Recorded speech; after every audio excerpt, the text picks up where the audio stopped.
सदन में पहुंचते ही डुमरी विधायक जयराम कुमार महतो सरकार के प्रति बड़ा ऐलान कर दिए हैं और यह ऐलान है जमीन को लेकर के, जीएम लैंड को लेकर के, रसीद को लेकर के। उसके बाद 1,36,000 करोड़ रुपए जो केंद्र सरकार के पास बकाया है, उस बात को लेकर के दोस्तों इन्होंने बड़ा ऐलान कर दिए हैं। अब यह ऐलान क्या किए हैं, सदन के बाहर में पहुंचते ही मैं आप लोगों को सबसे पहले उनका बात सुनाना चाहूँगा। बात आप लोग सुनेंगे, आप लोग डीपली में समझ जाएंगे। देखिए, एक चीज़ होती है कि सरकार के ज़ुबान से या मंत्रियों के ज़ुबान से वो बात को सुनते हैं, लेकिन बस आप सुन लेते हैं, उसका एक्सप्लेनेशन आपको पता नहीं होता है। एक्सप्लेनेशन पता जब ही होगा जब सत्ता पक्ष के विपक्षी दल के कुछ लोग होते हैं जो उस बात पर चर्चाएं करते हैं और उसको एक्सप्लेनेशन के साथ में बताने की कोशिश करते हैं। देखिए, अभी सत्ता पक्ष की ये बात है तो विपक्ष जो है वो जेएलकेएम पार्टी का भी आता है, जेएलकेएम पार्टी भी आता है, जो केंद्र अध्यक्ष जयराम कुमार महतो हैं। तो वो कुछ बात बोले हैं, बात मैं आप लोगों को सुनाने वाला हूँ। पहले आप ये वीडियो को देखें, उसके बाद आगे की हम बातें करेंगे। वीडियो देखें। उन्हें कम से कम कागजी कलम से भी सक्षम होना चाहिए। माननीय सदस्य सरयू राय जी ने सवाल किया है कि 1,36,000 करोड़ जो आपका बकाया है वो किस किस विभाग से बकाया है। उसमें सरकार का उत्तर आया है कि लगभग 1,00,000 करोड़ का जो बकाया है वह जमीन का मामला है, लैंड। तो लैंड सरकार का नहीं होता है, लैंड एक रैयत का होता है, इंडिविजुअल है।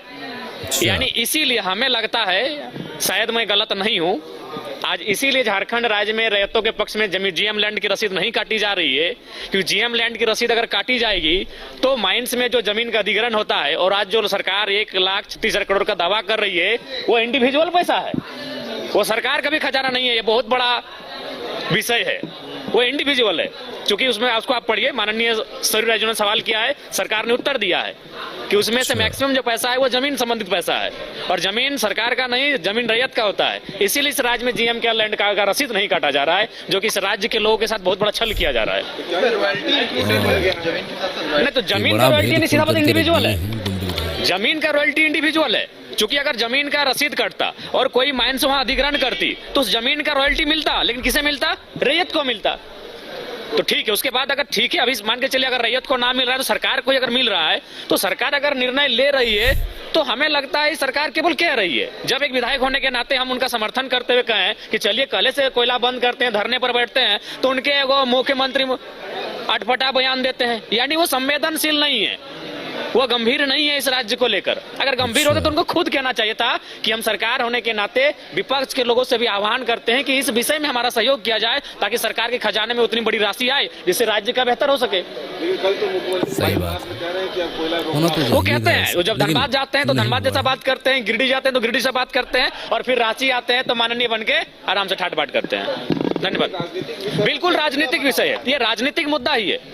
अभी पारा शिक्षकों का मामला लीजिए, कल मैंने सवाल उठाया, सवाल को उत्तर भी मैंने सार्वजनिक कर दिया है अपने सोशल मीडिया के प्लेटफॉर्म पर। अगर आप इस प्रकार के आप तर्क देंगे पारा शिक्षकों के मामले में, तो फिर यही माननीय इरफान अंसारी जी, इनका वीडियो स्टेटमेंट है, मीडिया को उन्होंने संबोधन किया कि हम 50,000 सरकार में आएंगे तो करेंगे। तो भावनाओं से क्यों खेला जा रहा है? और सारे संवेदनशील मामले प्रक्रियाधीन है, प्रक्रियाधीन है, प्रक्रियाधीन है। तो भाई महाधिवक्ता आपका है, वे संवेदनशील मामले जितने इस राज्य में है, महाधिवक्ता से कही जाए कि उनमें त्वरित हो। धन्यवाद। भैया सम्मान में लाभुकों की जो कटौती हो रही है जरा उसमें भी प्रक्रियाधीन चल रहा है। मैया सम्मान काट दिया गया है लाभुक में। देखिए, आज मैं पुनः आपको कह रहा हूं, जैसे जैसे समय बढ़ेगा, मैया सम्मान योजना में जो भी लाभुक हैं जिनका रजिस्ट्रेशन हुआ है, धीरे धीरे उनके नामों की संख्या में कटौती हो। तो ये बात है। तो देखिए, ज़मीन लेने को लेकर के बात इनका कहना है कि सीधे सीधे तौर पर अगर केंद्र सरकार के पास इतना बकाया है तो सबसे पहले वो उन्हीं के मंत्री एक बात बोले हैं कि 100 करोड़ लगभग दोस्तों ज़मीन का यानी कि लैंड का पैसा है, तो ये सीधे तौर पर जनता की पैसा है, इंडिविजुअली तरीके से इसको ट्रीट किया जाए, ना कि ये सरकार का खजानों में से कोई खजाना है। ये इनका स्टेटमेंट है। अब इस बात को लेकर के ज़मीन लैंड जो जीएम लैंड है उनकी रसीद नहीं काटी जा रही है, ये बात बोले हैं। मैया सम्मान पर भी ये बात बोले हैं कि मैया सम्मान योजना जो है वो धीरे धीरे लाभुकों की रसीदों में से नाम जो उनकी लिस्ट में से नाम है उन नामों में से कई कटौतियाँ की जाएगी, आगे आप देख सकते हैं। बाकी ये बात बोले हैं तो इस बात पर आप किस तरीके से सहमति जताते हैं, आपका विचार क्या है, ज़रूर बताएं, इस वीडियो को शेयर कर दें। मिलते हैं एक और नई वीडियो के साथ, तब तक के लिए खुदा हाफिज़।